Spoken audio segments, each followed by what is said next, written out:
everyone, welcome back to my channel. Today I have a review that I'm super excited about because I'm going to be talking about this beautiful palette from Hourglass. This is the Ambient Lighting Edit in Surreal Light, which is Hourglass's holiday palette of 2016. When I first saw the promotional pictures for this palette, I nearly lost my shit. First of all, marble. Second of all, gold detail, which is two of my favorite things. And third of all, look at this palette. This is just perfect. You have two blushes, you have a finishing powder, you have a bronzer, as well as one of their new strobing powders, which I do not own. I actually don't own any of the bronzers or the strobing powders, so this was, my little introduction to both of them. I do love their blushes, you guys know this by now, and I also do like the powders, so this is just a little bit of everything. And I know when you see this, especially in person, you're probably not expecting the size, because I know online with the promotional pictures it does look a lot bigger, but this palette is about the size of my hand, so it fits very comfortably.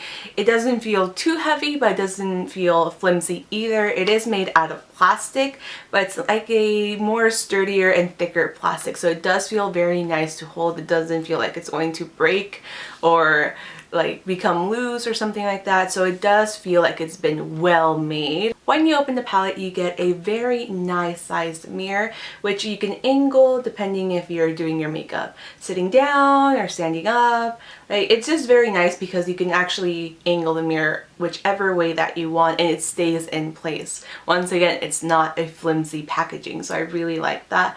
The pan size is on the smaller side of things, especially if you compare it to the full-size Hourglass products. But if you're familiar with the little travel size Hourglass products that Sephora sells in their little checkout aisle, then these are larger than that. So just keep that in mind, because I have seen the little bronzers and those are tiny and they retail for around $24, $25. This retails for $80, and I know $80, quite a lot of money, especially when you think about it. Like, spending $80 on a palette is quite a lot, but in my opinion, it's actually really good value because, first of all, the pan size is larger than their traditional travel size powders. So instead of paying, $24 for each one, you're getting $80 and you're getting a bunch of different products. Also, for the price, I really like the variety of powders that they chose for this palette. So you get a little blush, you get bronzer, highlight, the finishing powder. Finishing powder is a lot larger than the other ones because it's what you would use a little bit more, especially if you're just setting your makeup. I actually do like the way this palette was designed and just the intention of this palette, which is supposed to be a great travel size palette. So I really do like that. Here's one of the cons. Let's start with one of the cons right away. This palette, and I've seen a lot of the negative reviews on Sephora, it's really designed for fair, light, and even medium skin tones. If you have medium, tan, deep, dark skin tones, this palette is not going to work with you, which is definitely it's the biggest con that I can think of, because not everyone is as fair as I am. And I know Hourglass usually does a really great job with the foundations. Like, their shade range is perhaps one of the best ones at Sephora, but I really would have liked to see, Hourglass and also other big makeup companies make holiday palettes for, light skin tones, fair to light skin tones, and maybe one for tan to deep skin tones. Just have two different variations, because this is not a one size fits all thing. Some of the colors are very, very light. This blush is light, this bronzer is light, this highlight's not going to work for everyone. This is like a more fuchsia color, but still quite light. So that if you have anything darker than maybe, I don't know, like a medium skin tone, then this is not going to show up well. That's definitely, I'm just laying it out there. I really don't like that about this, but if you do have light skin, fair skin like myself, then this palette is going to work out for you really well, and you're probably going to love it as much as I do, but I did want to mention that because it is a big deal, especially for a brand like Hourglass. I mean, their products are not cheap. They definitely have the money to invest in that, so that's one of the things I was frustrated with this palette, because I immediately noticed that this was not going to suit everyone. Now that I mentioned that, the actual product inside I love. You guys know that I love Hourglass products. I love the blushes, and even in this format, I know some people have mentioned that the formulas are a little bit different, that they're not as pigmented. In my opinion, they pigment just the same. When you swatch them, especially with your finger, they're very underwhelming, just like the regular size products. You don't get that effect you get once you apply it on the face. And once you apply it on the face, you can even see it on the screen right now. It just looks very natural, very diffuse, and doesn't look harsh. If you're into like strong blush, you know, just the very heavy Instagram like makeup trends, then this is not for you. If you like something more minimal, more natural, more diffused, then this is something, and Hourglass is just a brand you should look into if you're looking for something more natural and diffused. The only powder that I did notice had a different formula is this one, which is the finishing powder in Surreal Light. In my opinion, this kicks up a lot more powder than the traditional Hourglass powders do. Actually, I really don't have that issue at all with my regular size ambient lighting powder, but with this one, especially with certain brushes, it does kick up powder, which I personally don't like, but once you apply it on the skin, it looks really nice. If you have oily skin like myself, this is not a mattifying powder. It will just give you a little bit of a glow like you see on my face right now. Maybe a little too much of a glow. Excuse that. But I do overall like this, especially for the under eye area. It's a little bit pinky, like peachy, but I think it works. It doesn't look too pink for the under eye area. So I do like this powder.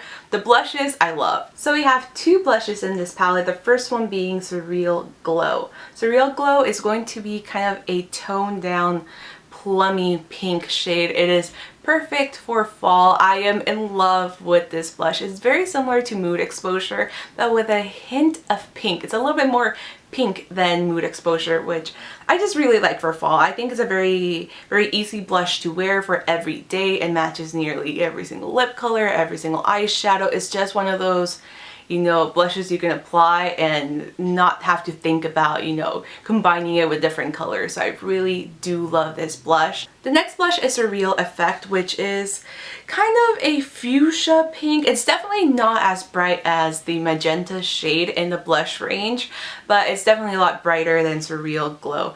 This one I really like when I just want to, you know, keep it very simple, maybe like a nude lip or something, and just a pop of like pink blush on the cheeks. It just looks really nice. It blends really well, and it's not too in your face. So if you're someone who's scared of maybe like a hot pink or a magenta blush, but you do want a little bit more color, then this is a nice like stepping stone into those brighter blush shades. So I really do love both of the blushes. I think they apply really beautifully. I'm actually wearing both of the blushes on my face today, so I'm wearing Surreal Glow just like all over, and a little pop of Surreal Effect on the apples of the cheeks, and I just really like the overall effect. It doesn't look too heavy.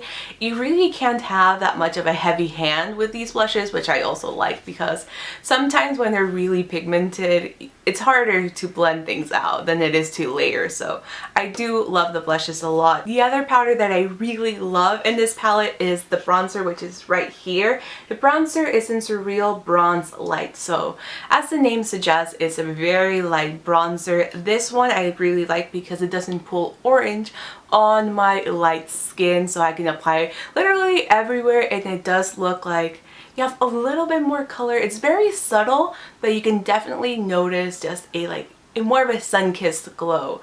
So I really like it. It's not too shimmery, it's not very matte and dry. It just looks like a very nice and subtle bronze, almost like a cool tone bronze. It's a very nice bronzer. I really like it, and I'm actually kind of considering looking into the full size maybe during this Sephora BAB sale, but I don't think I need another bronzer. But this one I really like. This one I wish they would have, you know, as a full-size product. And all of these powders are limited edition, so they are not sold individually. All of these shades are exclusive to this palette, which is kind of sad because I do love that bronzer a lot. And the last powder in this palette is the strobe powder in Surreal Strobe Light. The strobing powders by Hourglass, they're not very heavy or like dramatic highlighters. So if you're looking for something like the Becca Champagne Pop or, you know, Mary Luminizer, these are certainly not it. They're very subtle, very soft highlights. I'm actually wearing it on the cheekbones today, and you can see it, a little bit of glow, but it's not metallic, it's not stark, it's not dramatic. So if you are looking for something softer, more subdued, just more toned down, then these are nice. I'm still not as convinced with the strobing powders, and I definitely don't love them as much as just the powders or the blushes and even the bronzer. I like it. I'm glad that I have at least one strobing powder in this palette, but I don't think I would buy the full-size strobing powder. So overall, I really love this Hourglass palette. As I did mention, this palette will not work for darker skin tones. I would say medium to deep skin tones. Don't pick it up. It's $80 that you're going to be wasting because all the shades are just very, very light. So this palette was definitely made for someone that with fair to light skin, even medium skin, depending on how tan your skin is, but that's one of the cons. Like I said, I think you can tell how conflicted I am because I'm recommending something that's not for everyone. But if you do have fair to light skin tones like myself, then you're going to like this. And especially if you've been wanting to try Hourglass but don't want to spend the money on several full-size products, I think this is a great introduction to Hourglass powder products. I also think it's a beautiful palette, just the packaging, the design, the shades inside are beautiful, but it's disappointing to see a brand not branch out to every single skin tone, or at least create two versions of the holiday palette. So that's basically what I think about this palette. I love it, but I think they could have done a little bit more for this release. So yeah, that's pretty much it. Let me know in the comments below if you also love Hourglass, and if you do, what are your favorite products? I would love to know. I will be posting a blog post with more pictures of the palette, so if you want to see that, link is in the information bar, as well as what I'm wearing on my face. So I hope you guys enjoyed this video. If you're brand new to this channel, don't forget to subscribe by clicking right over here or down below. Help me reach 10,000 subscribers, and I will see you guys very soon with my next video.